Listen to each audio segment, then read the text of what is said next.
Hello everyone, it's Adam here. The bundle of stuff in front of me is the heated elements you're going to need to install the Sargent seat on the R1200GS LC and Adventure. It all looks like a bunch of stuff right now. I'll make a few notes beforehand. So we've got our metal bracket that helps us mount the heat controller onto the bike. We have our heat controller itself, which has a Velcro backing. And then from there, we have a relay which goes into the battery.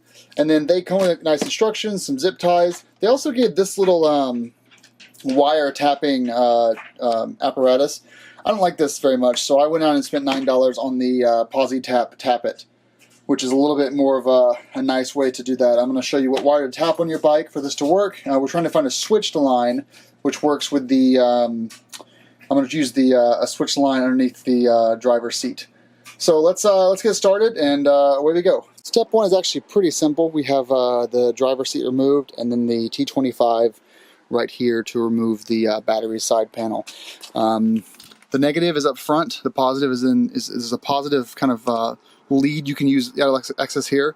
So this is where we'll put our positive. Negative will go there, and then we'll run our cable back to the relay here, and then the relay from here up to the down this panel here underneath the fuel tank. And I'm actually going to mount the controller up this cable right here to the brake line and mount it right here on the right mirror. My left mirror is pretty busy.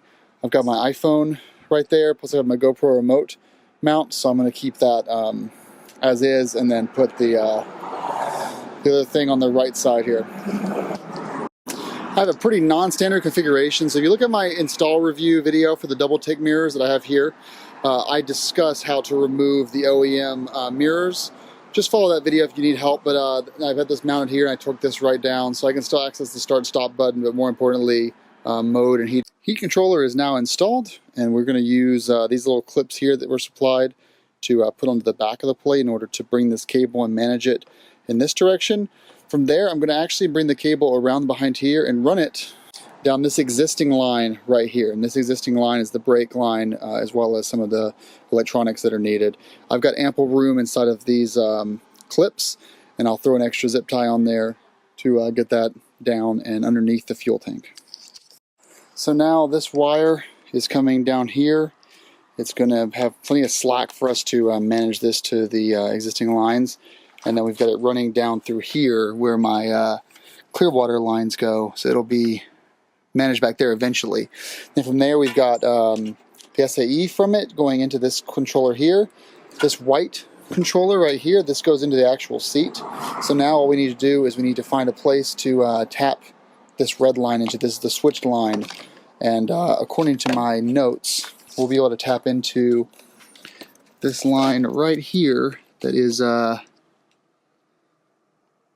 this line that's blue and red. So we'll need to push in this hole right here to get this off, and then we'll tap into that with PosiTap.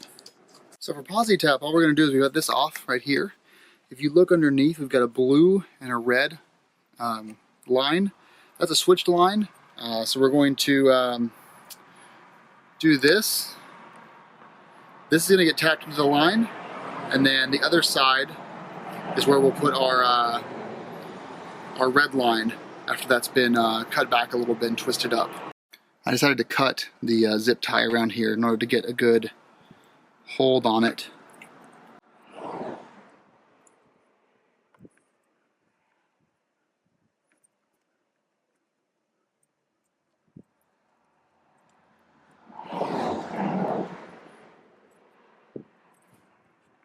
Okay, so we got that on.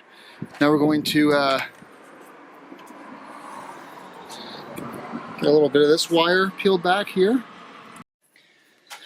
We can just put this guy through like that, and then tighten this in.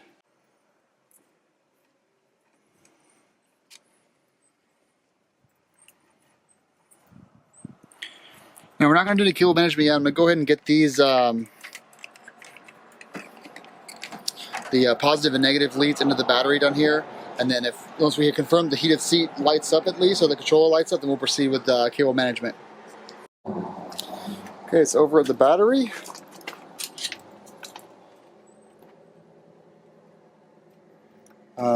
Based on the wiring, which is a no-brainer here. The red is positive, and the black is negative, which shouldn't surprise anyone. It's a T25 to get this positive lead loose.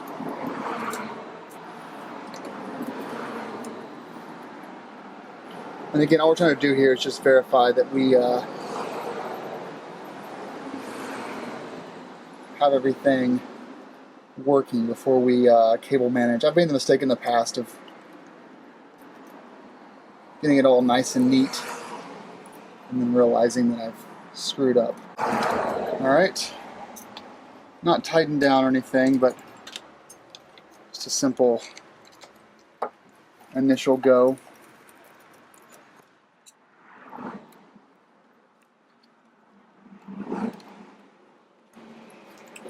And then the final step is to get this heat controller here into the bottom of the seat. Alright, so there's the controller. We're going to see what happens. And if it all blows up, well, alright, there's the boot up sequence. Get this out of first. So it's cool is up, hot is down. I guess I should turn it around. Just do that real quick right now. Easier to manage the cables anyway. Although it's kind of weird because it's upside down, but I kind of like hot being up. And we are burning through battery voltage right now, so I'm going to go and start her up.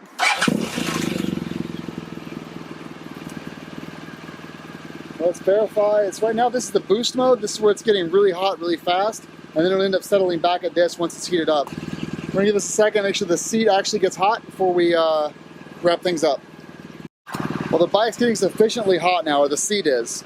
So it does work. Obviously we have quite a mess down here. So I'm going to zip tie this back up, put this back in its rightful place against the bike like that.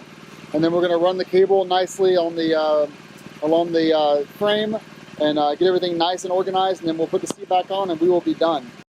Well, here's my completely terrible wiring job. The reason why this looks so bad, here's the cable, by the way, that goes into the bottom of the seat. You've got a spare cable here that I've kind of hid over here.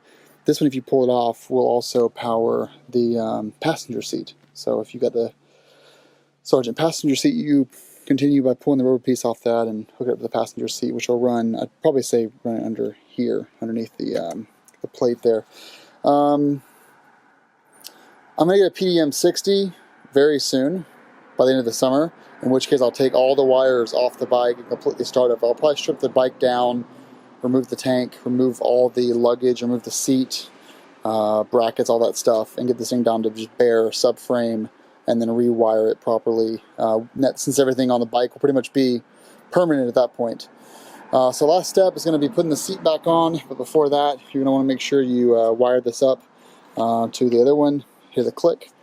On the other side, here to give you an idea how bad this is, I've got this running down, and then you can see there, make sure you move the steering wheel or the handlebars far left and far right to make sure you're not pulling. Give yourself a little bit of slack where you can. And that comes down, it runs through the tail lever suspension, which terminates right there. That's the bolt holding it in, and then I've got it running up this frame here. Two pieces are running over, the rest is running underneath there. It looks terrible, it really does, but it's a temporary solution. I mean, this is just a total rat's nest, but soon it'll be completely managed, so don't worry about that. So you guys, you know, wire it however you want to. All you gotta do now is replace the battery door and hook up the seat and go for a ride, which I'm gonna do right now.